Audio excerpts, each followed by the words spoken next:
messieurs, bonsoir, bienvenue dans le 20h d'ITV. Voici les titres de cette édition.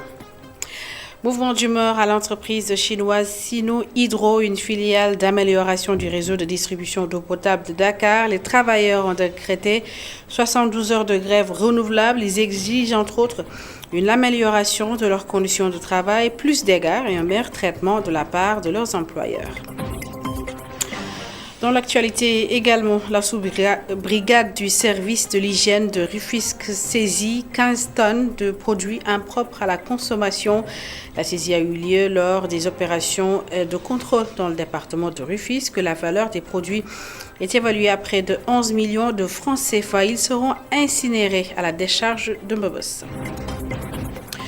Recrudescence des accidents de circulation. Le ministre des Infrastructures, des Transports terrestres et aériens annonce plusieurs mesures. El Hadj Malick Ndiaye n'exclut pas d'instaurer le permis à points malgré l'opposition de certains transporteurs. Il en a fait l'annonce lors du lancement des vacances agricoles à Dara Djolof. Vous l'entendrez dans ce journal. Et pendant ce temps, à Guédiawaye, les transporteurs se réjouissent de l'annonce du ministre de l'Intérieur d'installer des caméras individuelles pour professionnaliser les contrôles routiers et garantir la transparence. Les chauffeurs y voient une opportunité de lutter efficacement contre la corruption sur les routes.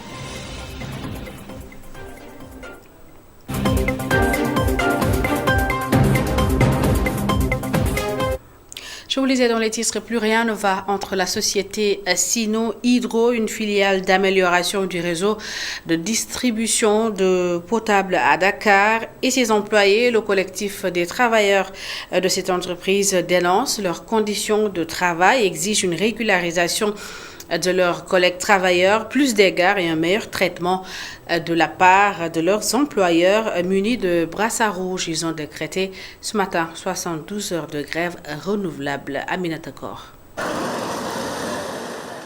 Face à la presse ce matin, les membres du collectif des travailleurs de l'entreprise chinoise Sino Hydro ont dénoncé leurs conditions de travail et le retard des salaires. Présent, cela fait 3 ou même 4 ans de cela qu'il y a certaines personnes qui travaillent au sein de l'entreprise et qui n'ont jamais eu de contrat valable. Je dis et je répète, de contrat valable. Et imaginez, hier, non, la date du 30 2024 de ce mois, ils sont venus nous mettre sur la table des contrats de fin de chantier qui démarrent le 30 et qui est censé se terminer en fin de chantier, pour un chantier qui va terminer bientôt dans moins de 6 mois. Ce qui va entraîner une perte de nos droits, une perte de nos indemnités et une perte de nos intérêts, ce que nous n'acceptons pas. Travaillant depuis 2 ans dans l'entreprise, ce membre du collectif revient sur les difficultés auxquelles ils sont confrontés.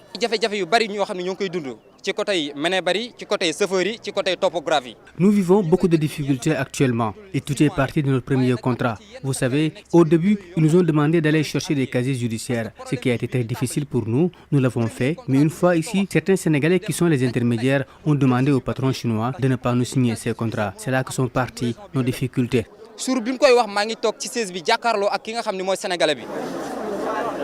Face aux difficultés, les représentants des travailleurs lancent un appel solennel aux autorités concernées et au président de la République, Bassirou Diomaye Diakhar Faye. Nous faisons un appel solennel à toutes les autorités compétentes dans le domaine pour pouvoir nous aider et nous apporter des réponses. Nous faisons un appel solennel à Monsieur le Président de la République, Monsieur Bassirou Diomaye Diakhar Faye, le ministère du Travail, le ministre de l'Assainissement et de l'Hydraulique. Très déterminé dans leur combat, le collectif se dit être prêt à se battre, peu importe le prix à payer pour atteindre ses objectifs. Et pendant ce temps, les ex-travailleurs de la société Première Bête réclament leurs indemnités. Il s'agit de plus de 800 travailleurs qui ont perdu leur emploi après la décision de la société de fermer car n'étant pas dans les dispositions de s'acquitter des impôts que l'État lui réclame. Ses employés réclament également leurs indemnités de licenciement. Ils interpellent les autorités. Écoutons Nyouma Sissé, leur porte-parole au micro de Mme Seynabou Babou. Nous demandons déjà le respect. Ils ne nous ont pas respectés. Nous avons eu par un message fuitier qu'ils vont faire fermer Et ils ont eu au moins le courage en dernier moment pour nous le dire en face, sans aucune notification écrite. Et maintenant, nous sommes là parce que ils ont indemnisé peu de gens. C'est-à-dire, je pourrais dire même c'est 10% des employés. Parce que même si ceux qui sont CDIsés, paraît qu'il y en a d'autres qui n'ont même pas reçu leur indemnité. Et les prestataires représentent la majorité des agents. Maintenant, nous réclamons non seulement qu'ils reconnaissent les contrats de ces prestataires, de ces gens qu'ils appellent prestataires, mais aussi de payer ceux qui ont eu à reconnaître leur CDI. Le message que je lance aux autorités, c'est-à-dire qu'ils nous aident à recevoir ce que nous demandons. Parce que le problème ne vient pas de nous. C'est entre l'État et l'entreprise. Et maintenant, si l'État demande que l'entreprise paye ses impôts et que cette entreprise prenait des impôts de nous, chaque mois, il tirait sur nos salaires des impôts. Et maintenant, l'entreprise a l'audace de nous dire en face qu'ils ne peuvent pas honorer ça. Donc le problème n'est même pas entre les agents et l'entreprise. Je vous le disais dans les titres, lors des opérations de contrôle dans le département de Rufisque, la sous-brigade du service d'hygiène a saisi 15 tonnes de produits impropres à la consommation, des produits estimés à près de 11 millions de francs CFA qui ont été présentés au préfet et qui seront incinérés à la décharge de Bebes. Explication de notre correspondant à Rufisque, Babacar Seck. 15 tonnes de produits impropres à la consommation d'une valeur de 11 millions de francs CFA saisis par la sous-brigade du service de l'hygiène de Rufisque vont être détruits. Cette saisie a été effectuée en 3 mois. Donc mois de mai à juillet, que ces produits ont été saisis dans les différents endroits, notamment dans les boutiques, les marchés, mais aussi les grandes surfaces. Ces produits sont multiples et variés.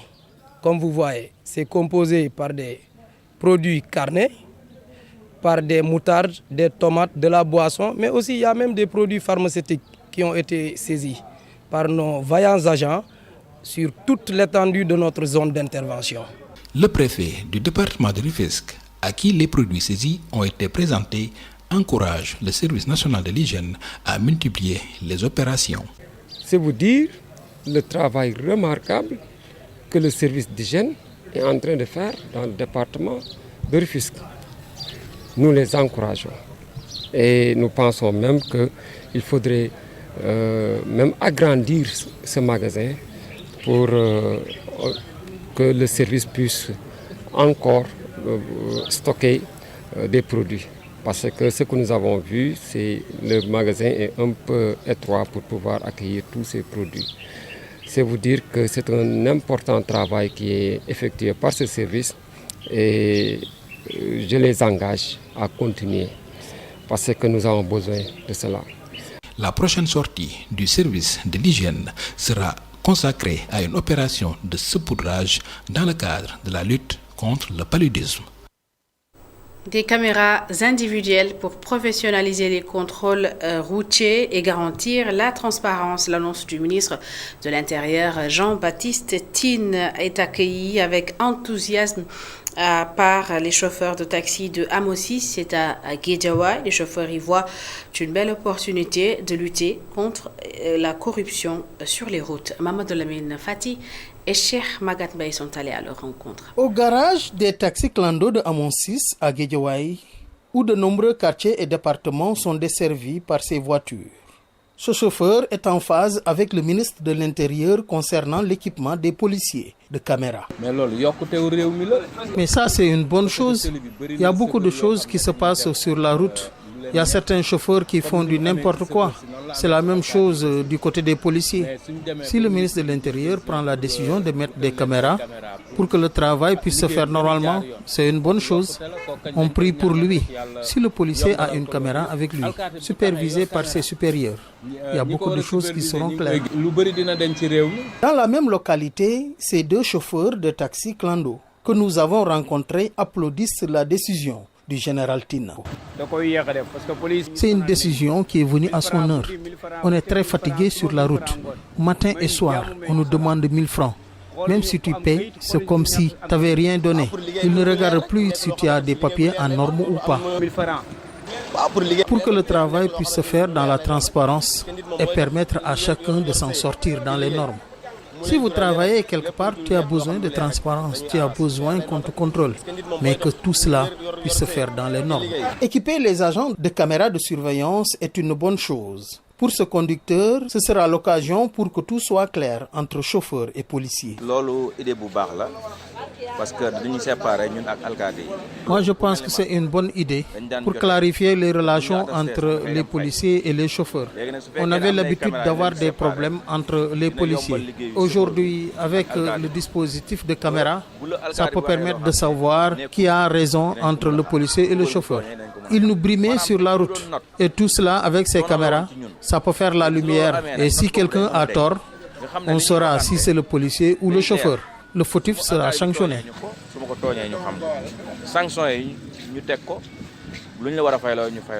Jouer sur la transparence pour lutter contre la corruption policière en dotant les agents de circulation de caméras de surveillance est accueilli positivement par les chauffeurs de taxi clando de Amon 6 qui pensent qu'avec cette mesure, les tracasseries sur la route seront terminées.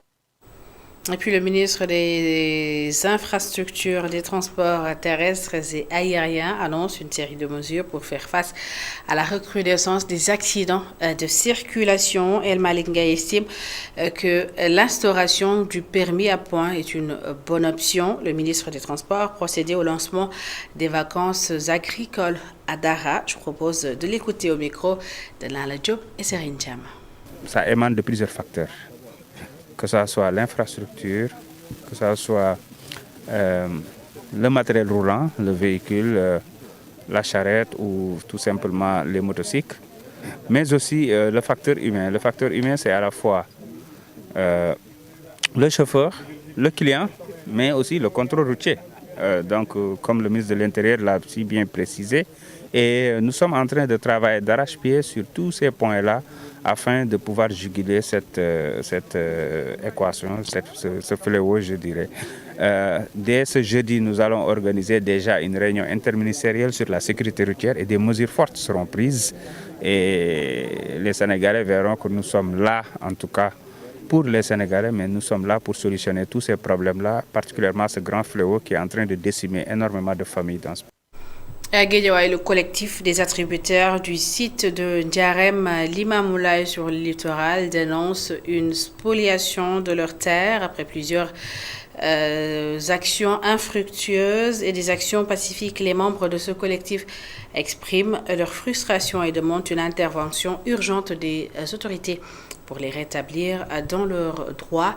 Ils ont fait face à la presse. Mamadou Lamine Fati et Cheikh Magat Mbaye étaient pour nous. Face à la presse, le collectif des attributaires du site de Ndiarème Limamoulaye dans le littoral de Guédiawaye exprime sa profonde indignation suite à la spoliation de leurs terres par d'autres individus. Ce qu'ils doivent considérer, c'est les lotissements de Bédissé à Ndiarème Limamoulaye. C'est ça qui nous concerne. Les gens ont pris leur argent pour le mettre sur les terrains. Ça n'a pas été gratuit. Ils ont mis toute leur économie et ils veulent le prendre pour le donner à d'autres personnes. Ces terrains-là, personne ne le prendra tant que nous serons vivants. Depuis des années, les membres du collectif luttent pour récupérer leurs terres, obtenues grâce à une délibération de la mairie de Ndiarème Limamoulaye. Aujourd'hui, ils risquent de tout perdre. Avant de programmer autre chose, il faut d'abord régler le problème de nos terrains. Pendant des années, nous avons économisé pour acheter ces terrains. Et aujourd'hui, ils veulent prendre nos terrains pour le donner à d'autres personnes. On s'est battu pendant des années avec l'ancien régime et on n'avait vu personne. Le collectif lance un appel au président Bassirou Diomaye Faye et au Premier ministre Ousmane Sonko pour résoudre ce problème. Nous allons passer à la vitesse supérieure. Nous allons y laisser notre vie. Nous allons y laisser notre vie. Ici même, on va nous enterrer ici. Quitte à ce qu'on soit tué et enterré ici. Malgré des marches, des sittings et des correspondances envoyées aux autorités restées sans réponse, le collectif est déterminé à obtenir justice. Il menace désormais de passer à une vitesse supérieure pour faire entendre leurs droits. Et puis le collectif, le mouvement des arabophones du Sénégal demande l'érection d'une université arabo-islamique. Et en attendant la satisfaction de cette doléance, le mouvement demande l'ouverture du FR arabe dans les autres universités du pays pour satisfaire la demande et les besoins d'orientation et de spécialisation des bacheliers en langue arabe. Ils étaient en assemblée générale à Rufisque. Voici Mohamedou Mbaké Diouf, enseignant-chercheur et vice-coordonnateur de ce mouvement que nous écoutons. Donc parmi ces doléances qu'on avait adressées à ce nouveau gouvernement, la création d'une université arabo-islamique, qui est une vieille doléance. Donc on renouvelle cette demande sociale à son Excellence M. Diomaye Faye, le président de la République, et son gouvernement. Donc la nécessité d'ouvrir une université publique arabo-islamique. En attendant d'avoir cette université arabo-islamique, la création des départements d'arabe dans les universités publiques donc, est une solution. On demande également l'ouverture du concours professionnel pour l'ENA. Parce que jusqu'à aujourd'hui, les arabophones qui sont fonctionnaires ne peuvent pas participer au concours de l'ENA. Alors, le côté français, donc, il y a la possibilité pour avoir équité et équilibre donc, du traitement entre les citoyens du Sénégal. Les arabophones demandent l'ouverture du concours professionnel pour l'ENA. On demande également la création d'un département d'arabe dans l'université virtuelle du Sénégal. Et à Linguer, le conseil municipal baptise une trentaine de rues et une dizaine d'infrastructures scolaires, sanitaires et culturelles. Une manière donc pour la municipalité d'honorer et de rendre hommage au fils du Djolof. Écoutons les explications du maire de Linguer, Halingou Ndiaye. Nous avons l'immense privilège de poser les plaques de près d'une trentaine de rues, de 10 établissements dont 8 scolaires, un centre culturel et un centre de santé au nom de ces figures emblématiques qui ont tant fait pour notre commune. Ceci à la suite d'une décision du conseil municipal du 13 avril 2024. Leur héritage est un trésor inestimable que nous devons de préserver et de transmettre à nos enfants afin qu'ils puissent à leur tour s'en inspirer et contribuer au rayonnement de notre ville. Je m'explique. J'ai pris la décision de changer le nom de l'avenue principale qui s'appelait Ndiadiane Ndiaye. C'est vrai, c'est notre grand-père à tous, mais très lointain.